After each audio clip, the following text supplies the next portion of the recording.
নমস্কার বন্ধুরা, আমি মৌ তোমাদের সবাইকে আমাদের গল্পকথা পরিবারে অনেক অনেক স্বাগত জানিয়ে আজকের ভিডিওটি শুরু করছি। বন্ধুরা, আজ আমি তোমাদের সাথে ঝুলন পূর্ণিমায় সহজ সরলভাবে রাধাকৃষ্ণের পুজো বিধি শেয়ার করে নেব। শ্রাবণ মাসের পূর্ণিমা তিথিটি ঝুলন পূর্ণিমা নামে পরিচিত। বাংলা পঞ্জিকা অনুযায়ী এই বছর অর্থাৎ ইংরাজি 2025 ও বাংলা 1432 সালে ঝুলন পূর্ণিমা পালন করা হবে 9ই আগস্ট, বাংলায় 23শে শ্রাবণ শনিবার। পূর্ণিমা তিথি লাগবে আগের দিন অর্থাৎ শুক্রবার 8ই আগস্ট, বাংলায় 22শে শ্রাবণ দিবা 1:57 এবং তা স্থায়ী হবে পরের দিন শনিবার 9ই আগস্ট, বাংলায় 23শে শ্রাবণ দিবা 1:41 পর্যন্ত। শনিবার সূর্যোদয় পাওয়ায় ওই দিনই পূর্ণিমার ব্রত ও উপবাস পালন করা হবে। ঝুলন পূর্ণিমা তিথিটি শ্রাবণী পূর্ণিমা ও সৌভাগ্য পূর্ণিমা নামেও পরিচিত। তাছাড়া এই দিন সারা ভারতব্যাপী রাখি বন্ধন উৎসব পালন করা হয়, তাই একে রাখি পূর্ণিমাও বলা হয়। চলো এবার পুজো বিধিতে চলে যাই।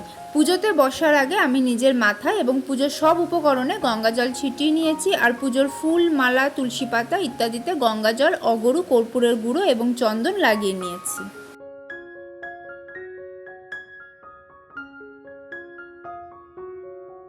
পুজোতে বসেই আমি আচমন বিষ্ণু স্মরণ করে নিচ্ছি। হাতে সামান্য গঙ্গাজল নিয়ে নিয়েছি।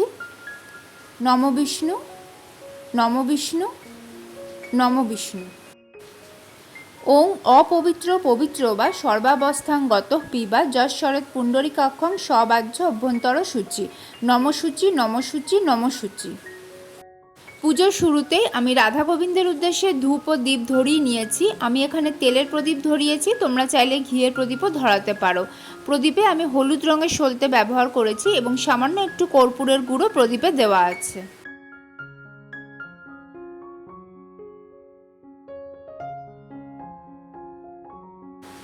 এবার আমি রাধা গোবিন্দের অভিষেক করে নেব। একটি অভিষেক পাত্রে আমি সাদা চন্দন দিয়ে অষ্টদল কমল এঁকে রেখেছি এবং তার উপরে একটু ফুলের পাপড়ি আর তুলসী পাতা রেখেছি। অভিষেক পাত্রের ওপর আমি রাধা গোবিন্দের শ্রীবিগ্রহও রেখে দিয়েছি। প্রথমেই আমি পঞ্চামৃত দিয়ে অভিষেক করব। পঞ্চামৃত অর্থাৎ কাঁচা দুধ, টক দই, ঘি, মধু এবং শর্করার মিশ্রণ। শর্করা অর্থাৎ চিনি বা মিছরি। আমি আগে থেকেই পঞ্চামৃত বানিয়ে রেখেছি। আমি দক্ষিণাবর্ত শঙ্খের মাধ্যমে অভিষেক করব, তাই দক্ষিণাবর্ত শঙ্খে আমি পঞ্চামৃত ঢেলে নিয়েছি এবং এতে একটা তুলসী পাতাও দিয়ে রেখেছি। দক্ষিণাবর্ত শঙ্খ না থাকলে তোমরা জল শঙ্খ অথবা মাটি কিংবা পিতলের যে কোনো পাত্র অভিষেকের জন্য ব্যবহার করতে পারো। ইদং পঞ্চামৃত স্নানিয়ম শ্রী রাধাকৃষ্ণাভ্যাং নমঃ, এই মন্ত্র সহযোগে আমি পঞ্চামৃত দিয়ে রাধা গোবিন্দের শ্রীবিগ্রহের অভিষেক করে নিচ্ছি।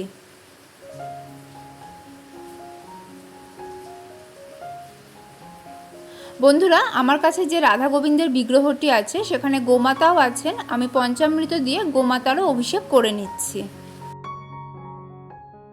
এবার আমি সুগন্ধি জল দিয়ে রাধা গোবিন্দের অভিষেক করব। সুগন্ধি জল প্রস্তুত করার জন্য একটি পাত্রে আমি কিছুটা পরিষ্কার পানের যোগ্য বিশুদ্ধ জল নিয়ে নিয়েছি।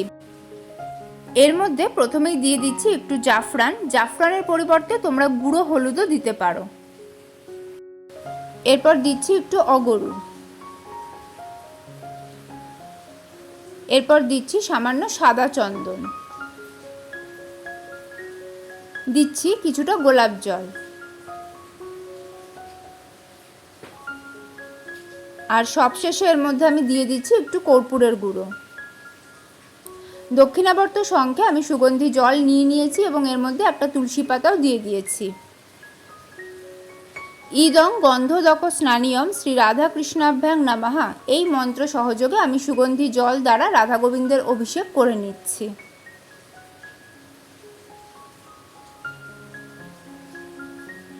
সুগন্ধি জল দিয়ে আমি গোমাতারও অভিষেক করে নিচ্ছি।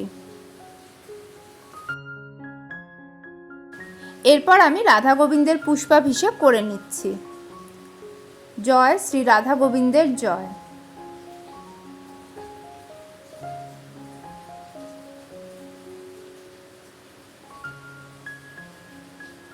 জয় শ্রী রাধা গোবিন্দের জয়।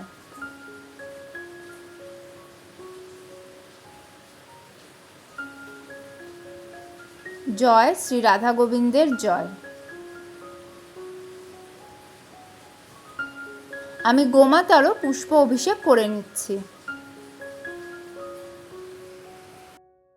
বন্ধুরা, তোমরা দেখলে যে আমি রাধা গোবিন্দের অভিষেক একসাথে করলাম।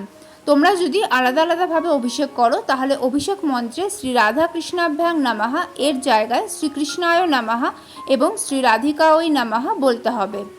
আর শ্রীকৃষ্ণের এই চরণামৃত তোমরা বাড়ির সকলের মাথায় সামান্য ছুঁয়ে নিয়ে কিছুটা গ্রহণ করে বাকিটা তুলসী গাছের গোড়ায় দিয়ে দেবে।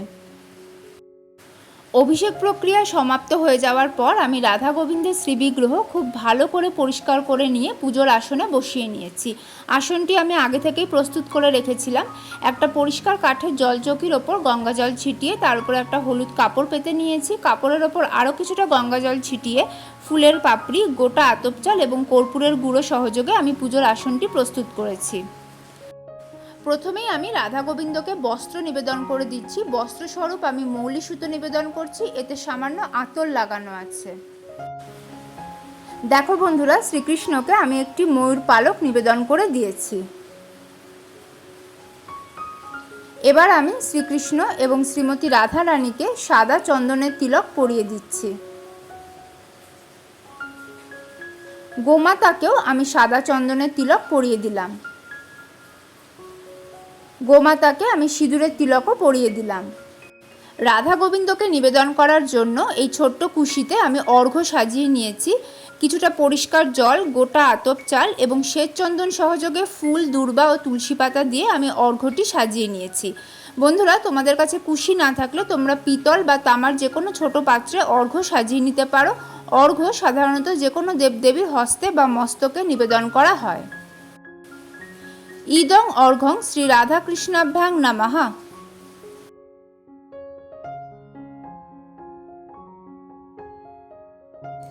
এতানি সচন্দন তুলসীপত্রাণি শ্রীকৃষ্ণায় নমঃ। এই মন্ত্র বলে আমি শ্বেত চন্দন সহযোগে তুলসী পাতা এবং তুলসী দল শ্রীকৃষ্ণের চরণে নিবেদন করে দিচ্ছি।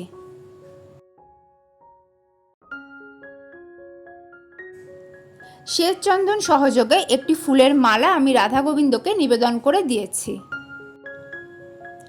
এসো সচন্দন গন্ধপুষ্পই শ্রীকৃষ্ণায় নমঃ। এই মন্ত্র বলে আমি শ্বেত চন্দন সহযোগে ফুল শ্রীকৃষ্ণের চরণে নিবেদন করে দিলাম। হলুদ রং যেহেতু শ্রীকৃষ্ণের অত্যন্ত প্রিয়, তাই ঝুলন পূর্ণিমার পুজোয় তোমরা শ্রীকৃষ্ণকে হলুদ ফুল, হলুদ ফল, হলুদ মিষ্টি সহযোগে পুজো করতে পারো। এতে তিনি অত্যন্ত তুষ্ট হন। এছাড়াও তোমাদের শ্রীবিগ্রহে যদি বস্ত্র পরিবর্তনের প্রভিশন থাকে, তোমরা এই দিন শ্রীকৃষ্ণকে নতুন হলুদ রঙের বস্ত্র পরিধান করাতে পারো, বা তোমাদের বাড়িতে যদি গোপাল সোনা থাকে তাকেও তোমরা এই দিন একটা হলুদ বস্ত্র নিবেদন করতে পারো। এসো সচন্দন গন্ধপুষ্পই শ্রী রাধিকায় নমঃ। এই মন্ত্র বলে আমি শ্রীমতী রাধারানীর চরণে শ্বেত চন্দন সহযোগে ফুল নিবেদন করে দিলাম। গোমাতাকেও আমি শ্বেত চন্দন সহযোগে ফুল এবং দূর্বা নিবেদন করে দিচ্ছি। এসো সচন্দন পুষ্পাঞ্জলি শ্রীকৃষ্ণায় নমঃ। এই মন্ত্র সহযোগে এবার আমি শ্রীকৃষ্ণকে 3 বার পুষ্পাঞ্জলি নিবেদন করে দিচ্ছি।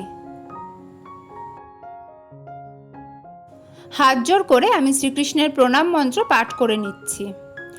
কৃষ্ণায় বাসুদেবায় দৈবকী নন্দনায় চ অশেষ ক্লেশনাশায় গোবিন্দায় নমো নমঃ। হে কৃষ্ণ করুণা সিন্ধু দীনবন্ধু জগৎপতে গোপেশ গোপিকাকান্ত রাধাকান্ত নমস্তুতে। এসো সচন্দন পুষ্পাঞ্জলি শ্রী রাধিকায় নমঃ। এই মন্ত্র সহযোগে এবার আমি রাধারানীর উদ্দেশ্যে 3 বার পুষ্পাঞ্জলি নিবেদন করে দিচ্ছি। হাত জোড় করে আমি রাধারানীর প্রণাম মন্ত্র পাঠ করে নিচ্ছি। তপ্ত কাঞ্চন গৌরাঙ্গীং রাধে বৃন্দাবনেশ্বরী বৃষভানু সুতে দেবী তাং প্রণমামি হরিপ্রিয়ে। ঝুলন পূর্ণিমার পুজোয় তোমরা রাধা গোবিন্দকে একসাথে একটা লাল গোলাপ নিবেদন করতে পারো। এসো সচন্দন গন্ধপুষ্পই শ্রী রাধা কৃষ্ণাভ্যাং নমঃ। এই মন্ত্র সহযোগে আমি একটি লাল গোলাপ রাধা গোবিন্দকে নিবেদন করে দিলাম। এবার আমি ভোগ নিবেদন করব। এখানে আমি রাধা গোবিন্দের উদ্দেশ্যে ভোগ সাজিয়ে নিয়েছি। আমি এখানে নিয়েছি মুরকি, নাড়ু, বাতাসা, আমসত্ত্ব, মিষ্টি এবং কলা। ফুল ও তুলসী পাতা সহযোগে আমি এগুলি নিবেদন করে দেব।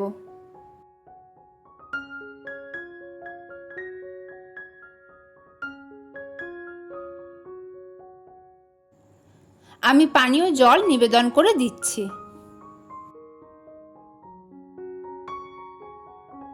বন্ধুরা, ঝুলন পূর্ণিমার পুজোয় তোমরা রাধা গোবিন্দকে মালপোয়া, দুধের তৈরি বিভিন্ন মিষ্টি, হলুদ রঙের মিষ্টি এগুলো নিবেদন করতে পারো। এছাড়া ফলের নৈবেদ্যে তোমরা হলুদ ফলও রাখতে পারো। লুচি, সুজি, ক্ষীর, পায়েস এগুলো এই দিন নিবেদন করতে পারো। অনেকে অন্নভোগও নিবেদন করেন। এবার আমি রাধা গোবিন্দকে ধূপ, তেলের প্রদীপ, তুলসী কাঠের প্রদীপ, কর্পূর এবং সুগন্ধি ধুনো দিয়ে আরতি করে নেব।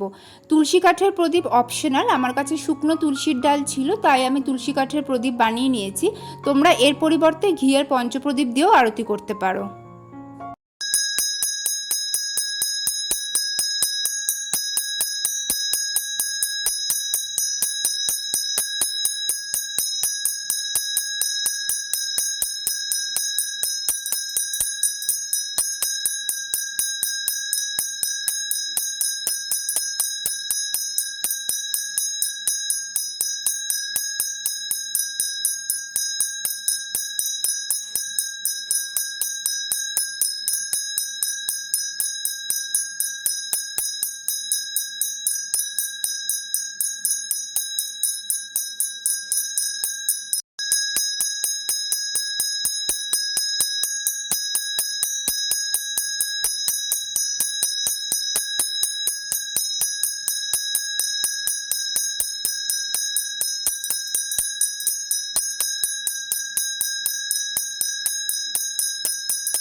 বন্ধুরা, এরপর শ্রীকৃষ্ণের অষ্টোত্তর শতনাম পাঠ করে নিতে হবে। আর তোমাদের কাছে যদি রাধারানীর অষ্টোত্তর শতনাম থাকে সেটাও পাঠ করে নিতে পারো। এছাড়াও এই দিন গীতা পাঠ অত্যন্ত শুভ। সম্পূর্ণ গীতা পাঠ সম্ভব না হলেও তোমরা যে কোনো একটা অধ্যায় পড়ে নিতে পারো। এছাড়াও বিষ্ণু সহস্রনাম স্তোত্র পাঠ করা অথবা শ্রবণ করাও এই দিন অত্যন্ত শুভ বলে মনে করা হয়। আর মনে মনে যত বেশি সম্ভব তোমরা সারাদিন ধরে কৃষ্ণনাম, হরিনাম জপ করতে পারবে ততই ভালো। সব শেষে আমি রাধা গোবিন্দের উদ্দেশ্যে প্রণাম নিবেদন করছি এবং পুজোয় কোনো ভুল ত্রুটি হয়ে থাকলে তার জন্য ক্ষমা প্রার্থনা করে নিচ্ছি। বন্ধুরা, এই বাংলা ক্যালেন্ডার অ্যাপ থেকে খুব সহজেই জানতে পারবেন কবে কোন পুজো, কবে পূর্ণিমা, অমাবস্যা, একাদশী, এমনকি কবে ব্যাংক ছুটি। আমি নিজেও ব্যক্তিগতভাবে এই অ্যাপটা ব্যবহার করি। সত্যি কথা বলতে খুবই কাজে লাগে। আপনারাও একবার ট্রাই করে দেখুন, ডেসক্রিপশানে লিঙ্কটা দিয়ে দিচ্ছি। তাহলে বন্ধুরা, এই ছিল আজকের ভিডিও। আশা করি ভিডিওটা তোমাদের কাজে লাগবে। কেমন লাগলো তোমাদের আজকের পুজোর ভিডিও আমাকে কমেন্ট করে অবশ্যই জানিও। ভালো লাগলে লাইক এবং শেয়ার করে দিও। আর যদি তোমরা প্রথমবার এই চ্যানেলের ভিডিও দেখে থাকো তাহলে প্লিজ চ্যানেলটা সাবস্ক্রাইব করে নিও। সেই সাথে পাশে থাকা বেল আইকনটা ট্যাপ করতেও ভুলো না, যাতে আমাদের চ্যানেল থেকে শেয়ার করা সব ভিডিও নোটিফিকেশন তোমাদের ফোনে সঠিক সময় চলে যায়। সকলকে ঝুলন পূর্ণিমার অগ্রিম শুভেচ্ছা জানিয়ে আজকের ভিডিও এখানেই শেষ করছি। নতুন ভিডিও নিয়ে ফিরে আসবো খুব তাড়াতাড়ি। ঈশ্বরের আশীর্বাদে তোমরা সকলে ভালো থেকো, সুস্থ থেকো। জয় রাধা গোবিন্দের জয়।